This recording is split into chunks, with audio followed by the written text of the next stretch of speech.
Hello everybody and welcome to Storm Reads, and it's time for your daily reading vlog.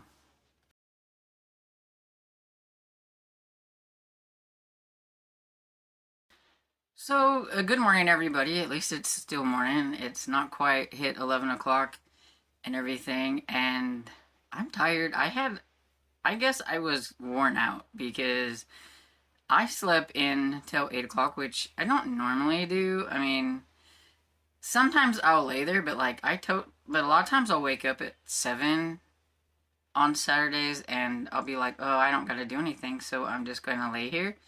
No, I think I totally just not even knew that 7 o'clock even existed. Like, I woke up, it was like a couple minutes till 8 o'clock, and it took me a few minutes to get myself up and going. I was tired, and I'm tired again because I wanted to try to get more wood in. So after I had my oatmeal breakfast and some coffee, it's supposed to start raining in the afternoon. So I knew I only had like so much time, and it's kind of misty out there right now.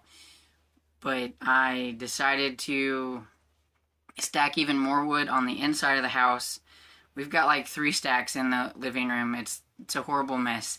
There's 3 stacks in there and everything, but I'm like, I don't want to have to get out there and stack more wood when it's like -1 outside or something like that. So I wanted to make sure I have enough inside and on the porch that that's all I have to do is run out on the porch and get the wood and bring it in and everything, and not have to worry about stacking. So I did that this morning. I brought more wood in. Dad helped me with it a little bit, and then I went outside and stacked some more wood.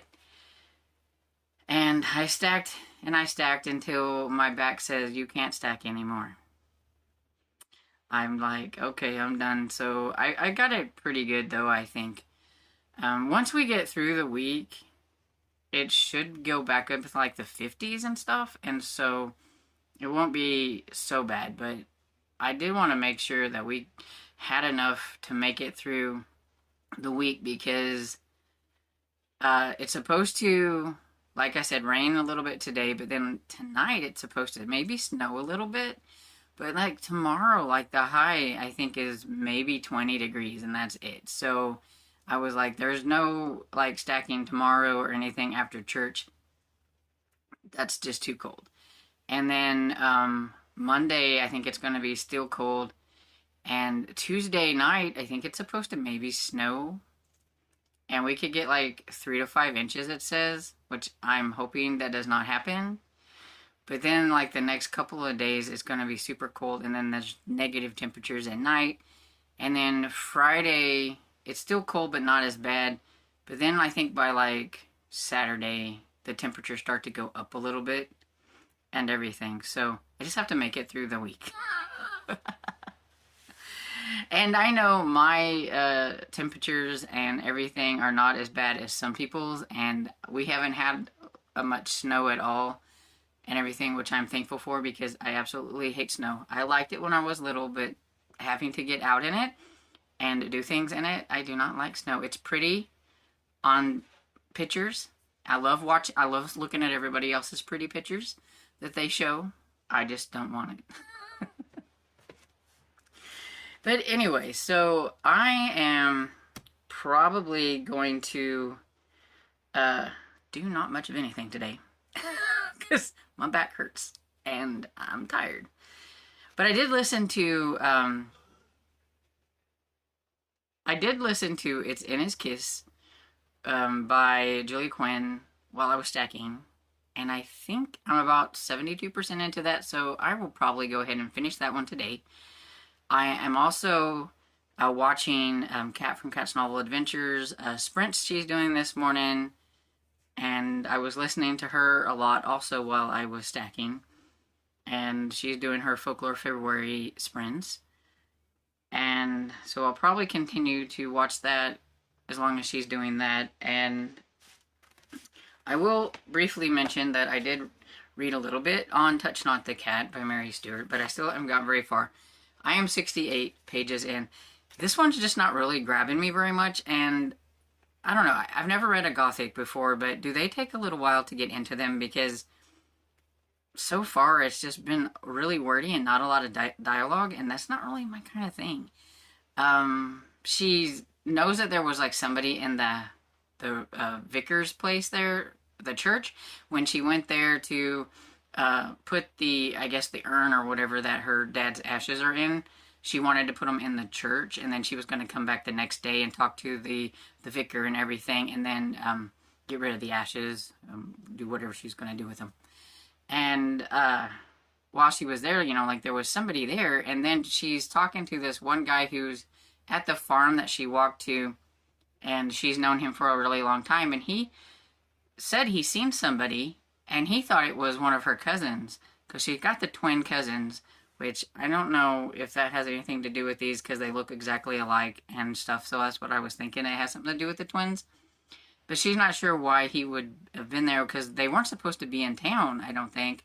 And why would they have not made themselves known? And why was he? It looked like he was waiting outside, the guy said, but then he like left, so she like didn't see him and everything. So I don't know what the mystery is going to be surrounding like that.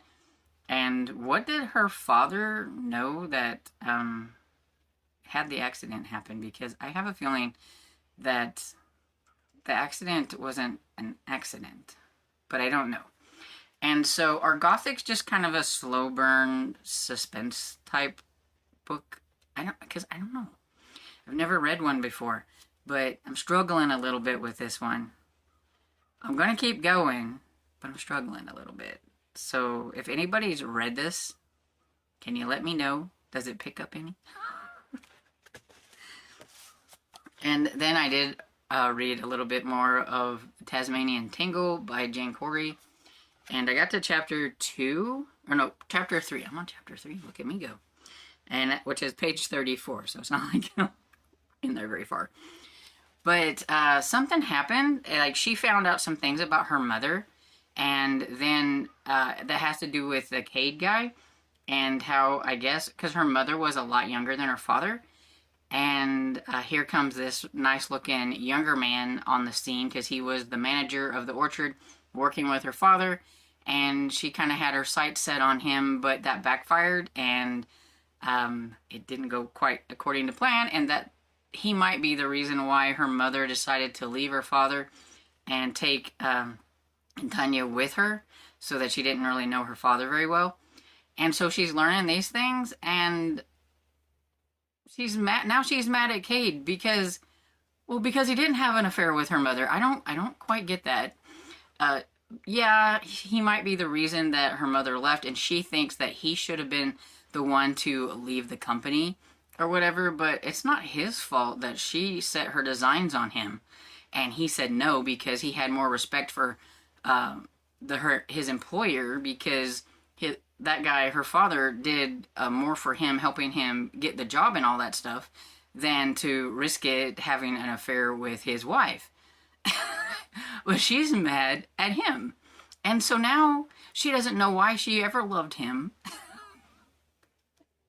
And now you kind of know why he pushes her away, I guess, because she looks a lot like, and kind of acts maybe a little bit like, the mother. And so he's kept her at a distance and everything. And now she doesn't love him anymore. She hates him. And so I don't know what's going to go on from here, but I'm guessing that there's going to be a lot of hate talking to each other after this. So we'll see how it goes. I don't know. But that's that one.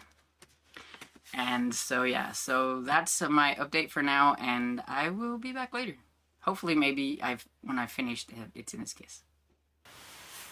Hey everybody, it's a little after 3 o'clock in the afternoon, and I thought I would pop up in here with an update because I have finished It's in His Kiss by Julia Quinn, which is the 7th book in the Bridgerton series, and I really like that one. I give it 4 stars.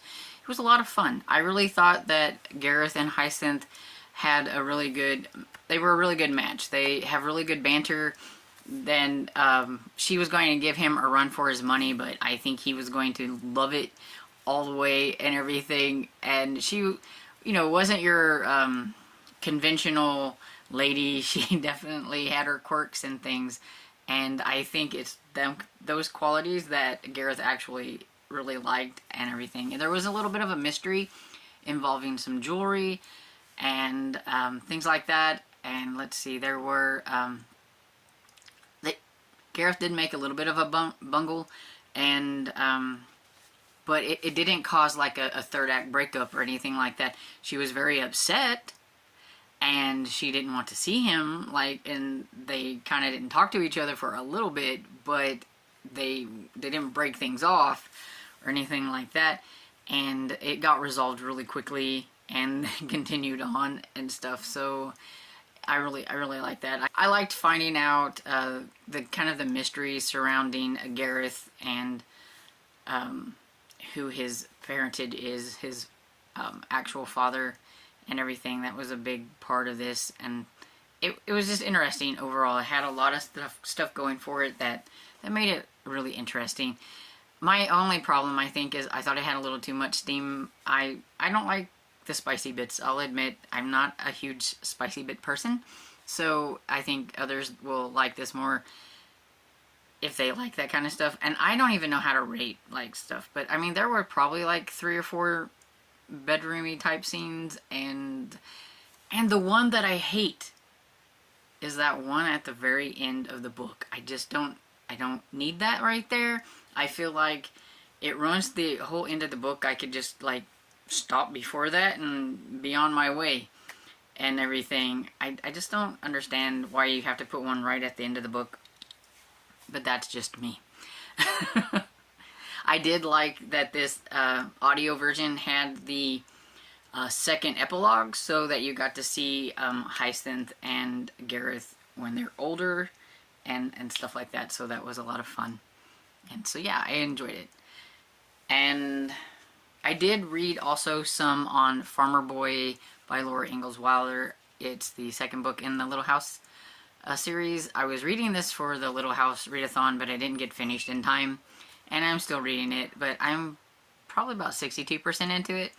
I wasn't really getting along with it too much at the beginning, but I think I'm okay with it now that I can finish it and I'll be fine. There was a part in it that I knew a little bit about, because they were talking about their corn, and they came a frost, and they had to go out there and try to save their corn by putting cold water on it and stuff. If they would have touched the corn, it would have broke, the leaves would have broke, and it would have ruined the corn. And that they didn't necessarily save all their corn. But I have friends that, well, they don't now, they've retired from that, but they used to have cornfields and things, which was quite a bit of their livelihood. And there was one time when there came like a huge like snow and like frost in like April, and they'd already planted some things, and it got super cold, and they had to go out there because the corn wasn't very tall, and they could save their corn. They had to go out and they had to cut by hand, like on their hands and knees, like, and scissors, the tops of the corn to save their plants, or they would have lost like a whole ton of corn. And they had friends and family and all that kind of stuff out there helping them, and them talking about it, it was like, man, that's just crazy, but that's what you have to do. It's your livelihood, you know, you got to protect it, you got to try to get it. And so that kind of resonated a little bit whenever they were out there trying to protect their corn, because, you know, that is like going to be one of the things. They're not only going to be keeping that corn to eat on, but they're probably going to be selling some of that corn as well, and so they needed to save as much of it as they could. I did like that there was a part where the parents went away for a week to kind of have like a little bit of a vacation, and left all the kids there, and kind of the trouble that they got into, because you think, wow, you know, these kids, they're so mature and everything, but at the same time, you know, when the parents are away, the children will play, and I thought that was kind of fun. I was like, man, they're gonna get in like so much trouble, but they managed to pull it off where where in the end, I also think that their parents probably figured that they were going to be fooling around a little bit. But they managed to make sure everything looked fine by the time their parents got back home. So. But yeah, that was fun. So I'm okay with it now at about 60 to 65% into it. and so I think I will be able to finish it okay. And then I will try the third book next year whenever this readathon comes around again, and give it a try and see. It may not just be a series for me, which is fine, but I do want to try to give the next one, because you'll go back to Laura Ingalls and things like that, which I really liked the first book, and so we'll see how the third book goes after that. But yeah, it was not too bad. And anyway, I don't think I have anything else to update about. I've just been relaxing a little bit. I was getting a little frustrated because my computer was not cooperating with me, and I was wanting to make a video, and I had to restart it like 3 times to get the software and everything to do what I wanted. So that took a bit of my time, and it's like, you know, I could have got so much more accomplished if I didn't have to mess with that. But it did allow me to finish the audiobook and listen to some things, so everything. But yeah, so I will be back after supper probably with a last update. Hopefully I will have read a little bit more on maybe one of these books. Evening, everybody. It's the last clip of this reading vlog, and I will say that I didn't do a whole lot of anything. I did read a couple of pages in Touch Not the Cat, but I'm currently on page 72, so like I didn't get very far. I did go back and reread some things though, because there's these parts at the end of each chapter. They're like these little parts from Ashley 1835, and they don't make any sense to me, and I thought, well, maybe if I read them all together, but that still didn't help. So I don't know if, I'm gonna guess that you keep going and those Ashley bits are going to make some kind of sense, because I mean, she is an Ashley, and I think the person writing this was a Nicholas Ashley, and I don't know, but I'm sure that somewhere, whatever's going on with that is going to coincide with what is going to maybe be happening in this. But yeah, this still just has me a little confused and not a lot going on, so there's that. So I got a package in the mail, and it's in a thrift book thing, and I haven't ordered anything from thrift books, so I have no clue what it is. So I thought I would open it on here and we could see what it is together.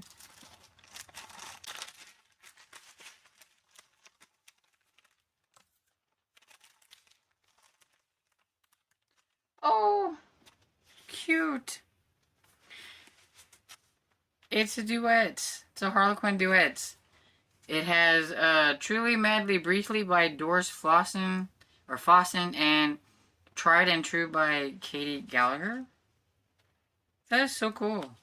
I didn't have one of these. I was like, I don't have one. And now, oh, I think I know who this is from now. Because somebody told me, yep, there it is. And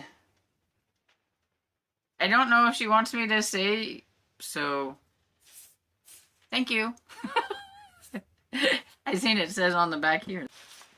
It took me a few minutes to figure it out, but once I thought, oh, I know somebody was sending me something and it's a duet, so I was like, I got it. So that's my first one because I didn't have a duet. This is so cool. And this one is from 2003. And so yeah, duets. Look at that. Such a cutesy little cover for Harlequin, because it's different. It's cool. June. They don't have numbers on them, but it's a romantic comedy. Cool. Thank you very much. And so yeah, I don't really have anything else to add to this reading vlog. It's just been a chill day and everything, so, and I think this reading vlog has been kind of a little long today, but I get chatty, I can't help it, I get rambly. Anyway, I hope you all having a great weekend, and Hope you enjoyed this video, and if you did, please give it a thumbs up and subscribe, and I will see you all next video. Bye.